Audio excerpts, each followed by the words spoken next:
Welcome into another episode of Tailgate Talk SEC. I am Will Thomas. Today, we're going to have a Week 10 preview. I'm going to open it up with some coaching talk because this coaching carousel, it's incredibly fun to discuss, obviously. And there's just so many potential ways that this goes. Like I was on a podcast yesterday, and I talked myself into the possibility of 10 different jobs being open. It's possible that we see 10. It won't happen because that's like a doomsday scenario, but 10 jobs you have reason to believe they could open up. We will get into that. Let's open up with Brian Kelly real quick. All the Tim Brando jokes aside, this was clearly a very toxic situation at LSU. I mean, I have never seen former players and current players and staffers take a victory lap on a guy being fired like I have with Brian Kelly.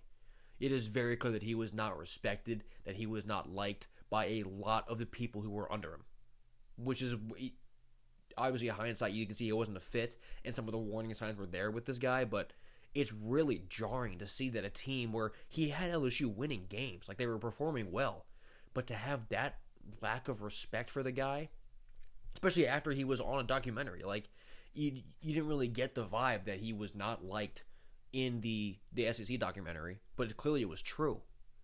So it really is nuts to see that, that's what was clearly going on behind the scenes. It was a toxic environment. There was no accountability. And I feel like there's going to be a big time weight lifted off of LSU's players and the rest of their staff now that he's gone. And we could see a different LSU team coming out of their bye. They do have to go to Tuscaloosa to start this run after Brian Kelly in 2 weeks, so we'll see how that goes. But it's clearly a big win for LSU that Kelly's gone.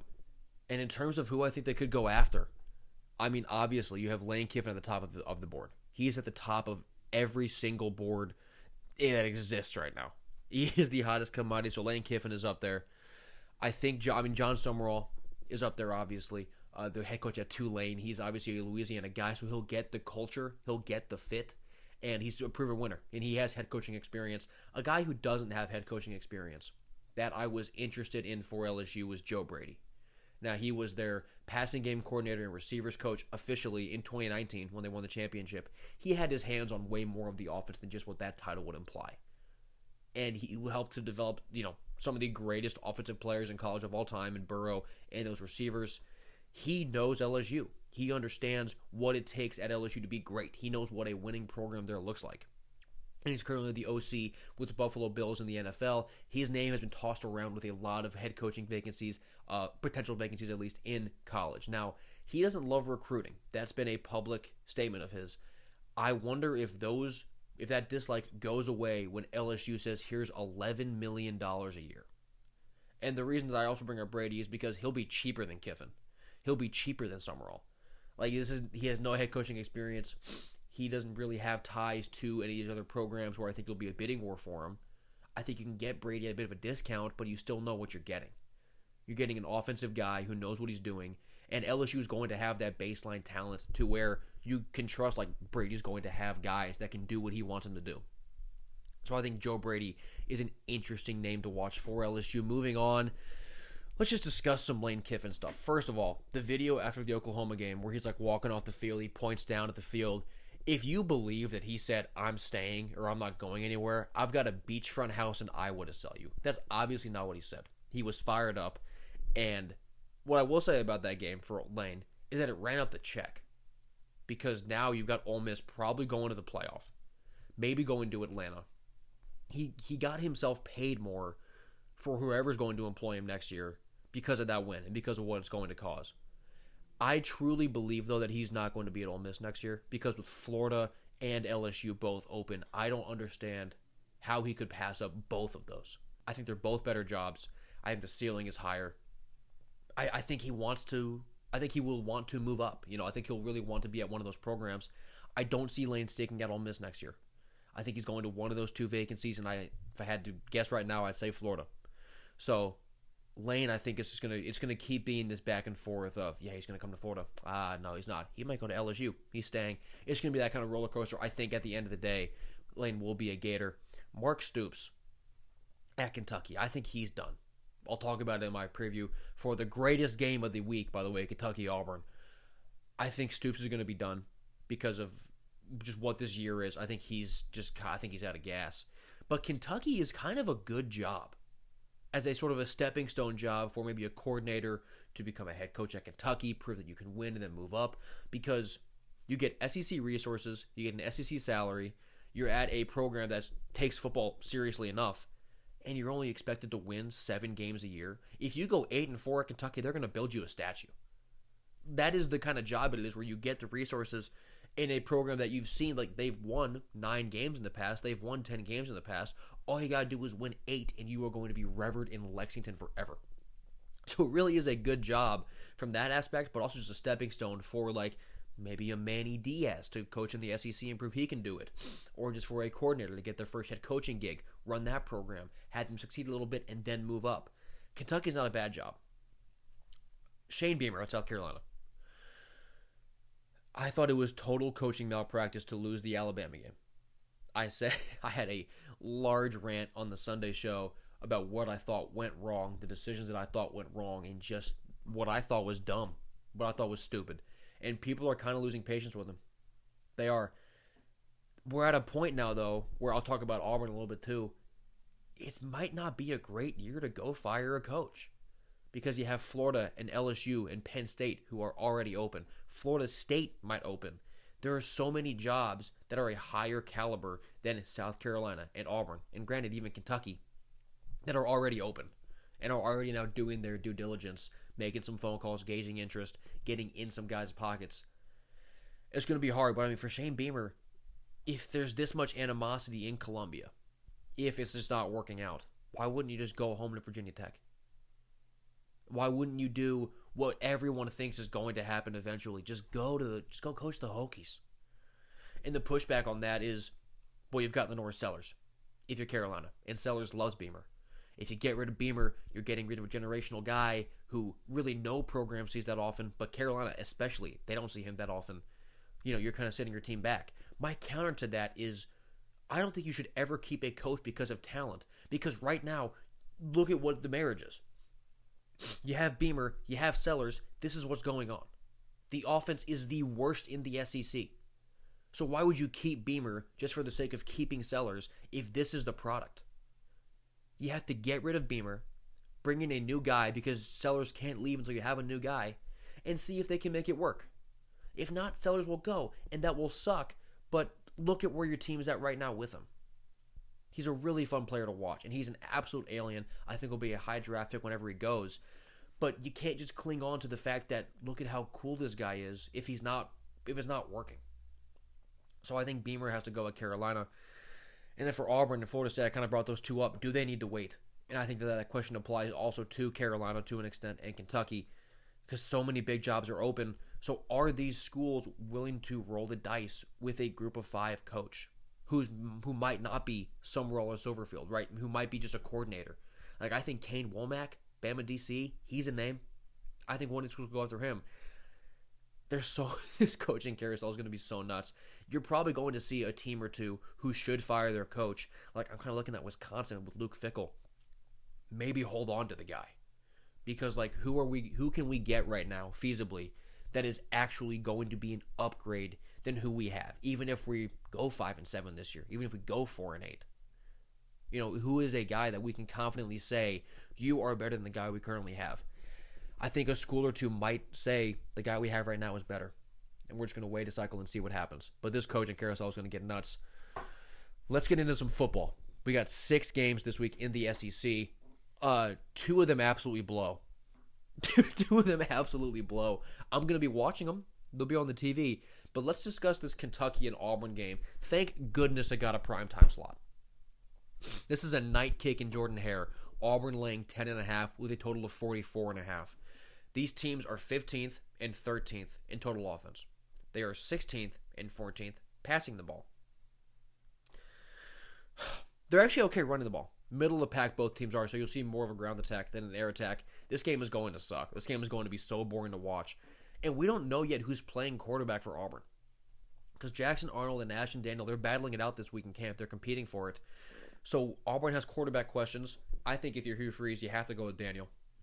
You have to hope you find a spark, win some games, Because if Auburn's able to win, they have 2 hard games. They play at Vandy. If they beat Kentucky, they can still lose to Vandy, go beat Mercer, and then if they find a way to beat Alabama and Jordan Hare with Ashton Daniel at quarterback, all of a sudden, if you're Hugh Freeze and Auburn, you're like, look at how crowded this coaching market is.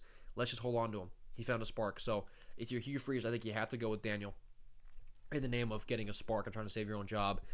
And Cutter Boley at Kentucky, their offense is coming off of a great game at home against Tennessee, moving the ball. On the road versus Auburn is way different. Because Tennessee's defense blows. There's no way around it right now. It sucks. Auburn's doesn't. So I think Kentucky's offense is going to have a way worse time this week against the Tigers. I think it's a Mark Stoops farewell game. I think if nothing else after this game, maybe you get an announcement that's like, Stoops is going to step down at the end of this year. But we're going to have him coach out the rest. Like, just give him some sort of farewell. He's been there long enough. He's done good enough. I think you can kind of give him that instead of just, like, firing him on a Sunday and watching him drive off into the distance. So I do think in this game, Auburn strings together a second win in a row. Maybe with a spark at quarterback and Ashton Daniel. Maybe even Deuce Knight. Put Deuce Knight in the game, Hugh. We all want to see him play. But just give me Auburn. I think Kentucky's job opens up, or at least is, going to open up after this game. Mississippi State at Arkansas. Arkansas favored by 4.5, total at 67.5. This is the highest total in the conference this week by, I think, over 10 points. 1 second. By 11 points, yeah. This game, this one's going to be fun to watch. Offensively, Arkansas ranks 2nd in the SEC in total offense. Mississippi State is 8th. Defensively, Arkansas is 16th. They are the worst defense in the SEC in yards per game, and Mississippi State is 12th. Who's getting a stop? Seriously, who is going to get a stop? I think the best defensive chance that either team has is Mississippi State. They lead the SEC in interceptions. They've picked other teams off 11 times. That's where it has to be. Because we saw Arkansas, they've had Taylor Green, problems with picks in the past. They had 4 fourth quarter turnovers last week against Auburn. 3 of them were picks to lose that game. So I think that's where they can get got. But Arkansas, can they just lean on the run? They're 2nd in the SEC with 205 rush yards per game, 6.1 yards per carry, and those numbers took a massive hit against Auburn last week. They could not run the ball at all against the Tigers. But Mississippi State defensively, they're 14th in rush defense, allowing 152 rush yards per game, 4.2 yards per carry. I think Mike Washington and Taylor Green can just kind of do what they want on the ground. This game is going to be points galore. I would say over. I think over will be one of my best bets this week, which were great last week. I went 1-4. But whichever team has the ball last probably wins. I think that's how we see this. Both teams are 0-4 in the SEC. Arkansas, if you can find a desperation angle, they need to win out for a bowl game. So I think you can give me them at home. I'll go like 41-35 Arkansas in just the lowest quality shootout you've ever seen in your life. Next one. This game, I think, could be a little interesting. In one of those games that you're just like, you look at your phone, you check the score. Let's put it on the TV for a second. South Carolina at Ole Miss. Ole Miss is laying 12.5 right now. 54.5 is the total. Ole Miss is now a solidified contender in my mind after that game against Oklahoma. They weren't from before that. Those 60 minutes did what they had to do for me to be convinced that they can cruise into the playoff. They've been in this spot before. We saw it last year. They were in a spot where just win the game you're supposed to win and you'll make the playoff. And then they didn't. You need to avoid a letdown spot at home this year. Like Kentucky, that can't happen again for a lot of reasons. But this has a similar vibe. I know it's later in the year than the Kentucky game was, but it's a similar vibe. Going against a South Carolina team who is now off a heartbreaking loss versus Alabama, who is the worst in the SEC in total offense, while Ole Miss is 3rd with 37 points per game compared to 20 points per game per South Carolina. And 2 iffy defenses. Right, Carolina is 11th in the conference. Ole Miss is 13th. Can we get some back and forth? South Carolina's offense, I just said it, they are the worst in the SEC in yards per game. They've played 3 of the top 4 defenses, and also number 8 and number 9. So they've been playing the upper half of defense in the league. The one bad defense that they played was Kentucky, and they scored 35. Ole Miss's defense is not good. Do we get a performance like that out of Carolina where they're able to perform against a lesser defense? Or is there a world that they're out of gas? Because this Carolina team is not playing good. It seemed like that was their best effort against Bama last week, and they came up short. Can they go on the road now and get up for another one? I mean, Beamer's good at this. He's good at the motivating part. I don't like him there X's and O's wise, as I just said, but It's going to be interesting. This is just also a letdown spot for Ole Miss. You're just on the road in Oklahoma. You're kind of conquering some of the coaching rumors, right? Because that was the first week that really came out. You're on the road against a great defense. That's where it could happen. I wonder if there's some just like just an exhale for this game and just kind of go out.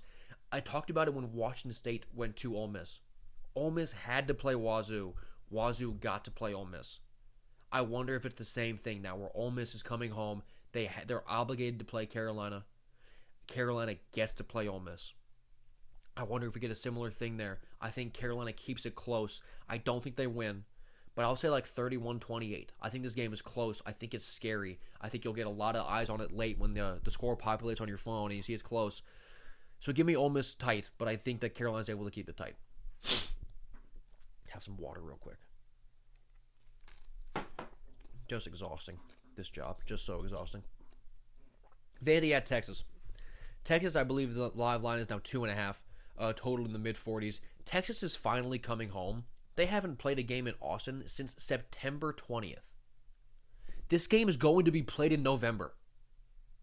They didn't have a home game all of October because they were at Florida bye week, Norman, at Kentucky, at Mississippi State. Sorry, not Norman, the Red River game for Oklahoma. They haven't played a home game since September 20th. When it was UTEP, I think, or Sam Houston. That's psychotic. But Vanderbilt, they're off of back-to-back emotional home wins against ranked teams. The big news on Monday was that Arch was in concussion protocol. I'd imagine he plays. I don't know if I care either way. Arch hasn't been good. And Matthew Caldwell, ironically, has looked pretty good when he's had to go in the game. So I don't think that the Arch thing is even going to sway what I think of this game. At all, whether he plays or not. Texas, they struggled with Kentucky and Mississippi State in back-to-back weeks. I was on the road. So now you get to come home. There's sort of the idea of, okay, we'll play better. We're finally home, right? We're off of just a ridiculous travel schedule. I think we're at a point now in the year where teams are what they are. And we're no longer in a just figure it out, now we'll iron out the kink situation. It's going to be November when they play this game. You are what you are at this point. Texas's offense is 10th in points per game in the SEC, while Vandy is 2nd. So now they might look slow, and I mean, Vandy also does on offense. They just kind of run the ball, and there's so much Pavia hate. Like, get him out of the Heisman conversation. Guys, he's leading an offense that is 7-1 and scoring 38 points per game. This is what the Heisman discussion is. It's players who are playing at a great level that lead their team to wins, and if you're on offense, you produce a lot of points. Find me where Pavia is not doing that. Now, it is mostly on the ground. Vandy's getting 203 rush yards per game, but he's a big part of that. And in this match specifically, Texas has the best rush defense in the SEC, only giving up 83.1 points per game. Now, Missouri, their rush defense holds teams to 90 per game. They really stifled Vanderbilt on the ground, outside of one explosive play. So can Texas do the same? And on the other side, how much can Texas actually score? They found some sort of a spark late against Mississippi State, really thanks to, they scored well, but Ryan Niblett returning punts is just absurd. But that unit is just not inspiring at all. And if they're going to move the ball effectively on the Commodores, it has to be through the air. Vandy's 11th in pass defense in yards per game in the SEC, and they're not good at picking you off. They're not going to force a lot of turnovers through the air. And both Mississippi State and Kentucky are worse than that, which is worth noting. Kentucky did good. State fell apart.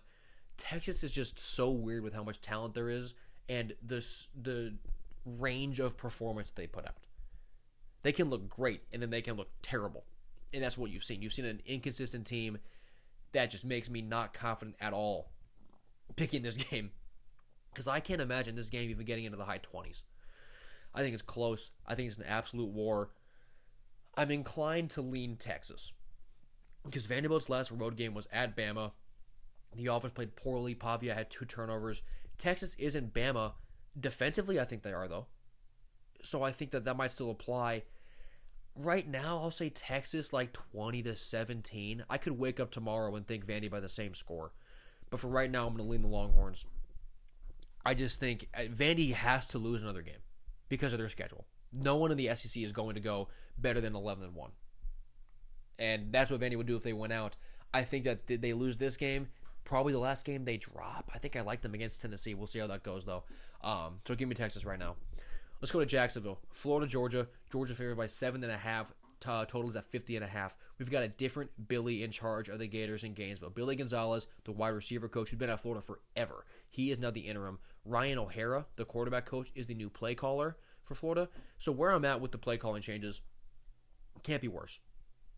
It can't be worse. So we know the talent profile of this offense, and we can look at the play calling and say it has to be a certain degree better than what we've seen. So why not expect a decent offensive showing out of Florida? Because we know how good this team is on paper, and we off a bye week. Last time they were off a bye week, they put up 29 against Texas, which is a better defense than Georgia. So I think we can expect a pretty good offensive showing out of the Gators. And teams who have fired coaches, they've come out and played really well. We saw UCLA beat Penn State. Virginia Tech has had a bit of a rejuvenation. They've played solid. Do we get a similar effort from Florida? Kind of taking down a much higher ranked team than them. And because there are holes in Georgia's defense that Florida can exploit. Georgia is 12th in the SEC in pass defense, and they don't generate any pressure. They are last in the SEC in sacks, which is crazy to say for a Georgia defense. On the other side, though, for Georgia, their offensive strength is running the ball. They're 5th in the SEC in rush offense. Florida is just middle of the pack in stopping it. Does Gunnar Stockton, though, does he play as well as he did against Ole Miss? Because that was a Heisman caliber game he put up against the Rebels at home 2 weeks ago. And Florida's defense versus Ole Miss, much better. Much better. I think they can limit him a little bit more both in the air and on the ground. Kind of keep him in the pocket. That's what you have to do. Because Stockton, he's a really good game manager throwing the ball around and making smart decisions. If you lose contain, he'll shred you like a dual threat quarterback, like a prototypical one. Because he doesn't always play like one, but he has the legs to run like a prototypical dual threat quarterback. So you have to keep him in the pocket. Predicting this game is not easy because rivalries, man, they get so weird. And I do think that we get an inspired showing out of Florida because Georgia's good. But if you look up to down, they're not head and shoulders above this Gators team like they have been the past 2 to 3 years talent-wise. Because Florida's roster, it is so good. We've seen it when it's played well. Like, this offense is unbelievable. This defense, there's so many playmakers. I think they rally behind Billy Gonzalez, and I think they go get it done. Give me Gators 31-27. I think this is just one of those results where you look at it, and it's kind of the ultimate, dude, the SEC is just wild. No team is head and shoulders above anybody else. And I think Florida gets a big win against Georgia, something to really ignite this season and give Gator fans something to smile about. In the last game, Oklahoma at Tennessee. Tennessee is laying 3.5. I think maybe it's 4.5 now, but something like that. Total in the 50s. It's a weird line to me because Oklahoma's offense looks broken, and they gave up 34 points to the first good offense that they've played in Ole Miss. Gave up 315 yards through the air. There is not a worse offense to play if you don't fully have faith in your secondary than Tennessee. And that's where Oklahoma is. Aguilar just threw for 396 yards and 3 scores on the road against Kentucky. Now, Oklahoma is tied for first in the SEC in pass defense. I don't believe that. I believe their defense is good overall. The best defense that they played before Ole Miss was Michigan. Bryce Underwood is throwing the ball for 85 yards a game. That is not a passing offense. And we saw Ole Miss, I just said it, they threw for 315 in Norman. A good passing offense can clearly go get this Oklahoma defense. So I'm a little worried we're going to see that again. Could they stop Tennessee's offense with pressure? Because Tennessee is 4th in the SEC in sacks allowed in the good way. Right? Aguilar's only been sacked 9 times on the year. So I really wonder what Oklahoma's answer is defensively. On the other side, Tennessee's defense, brutal. So bad. No matter how bad Oklahoma's pass defense could be in this game, Tennessee's will be worse. There's already graded as the worst pass defense in the SEC. They just gave up 30+ to Kentucky and Cutter Boley. Oklahoma, middle of the pack in pass offense, it hasn't been there as of recent. I mean, when your quarterback has surgery on his throwing hand, that does happen. I'm not sold that running the ball either is going to be something they can lean on. I mean, Xavier Robinson had a good second half against Ole Miss. Will they commit to it? Can they commit to letting Robinson get some carries, and when they see it not work, does that discourage them from ever establishing the run again? Because against this secondary, if you're able to run the ball a good bit and crowd the box, Deion Burks and Isaiah Satania will be able to separate and will be able to be open. But will you commit to the run to allow that to happen? And can John Mateer hit the open guy? On the last drive against Ole Miss, we saw him miss several open guys. So can he just be calm, especially on the road in Neyland, and can he make the throws he has to make? Both teams have 2 losses in this game. they both need to win it if they want to stay in playoff contention. My heart really wants to pick Oklahoma because of all the stock I put in them in the preseason. Everything in my brain says, well, you got to calm down. Give me Tennessee 34-27. I think the Vols get this one done. I think their offense is going to have a good day against this Oklahoma defense that previously has been one of the greatest, the best in the country. But when you zoom out and look at who they've played, the first good offense they play lit them up. So I think this Oklahoma defense, they're not fraudulent, but they're not as good as they look either. So give me Tennessee to win this game by about a score at home. That'll do it. That is the Week 10 preview and just some more coaching talk. Man, this week, it got a few boring games, but I think the good games are going to be really good. I think you get a great showing in Austin, a great showing in Knoxville, and a great game in Jacksonville. The other three, just don't worry about them. The Ole Miss game should be close, but we got fewer great games, but still some great games nonetheless this week in the SEC and across college football. Thank you guys so much for watching. If you did enjoy the video, please subscribe. And I've been Will Thomas, and I will see you next time.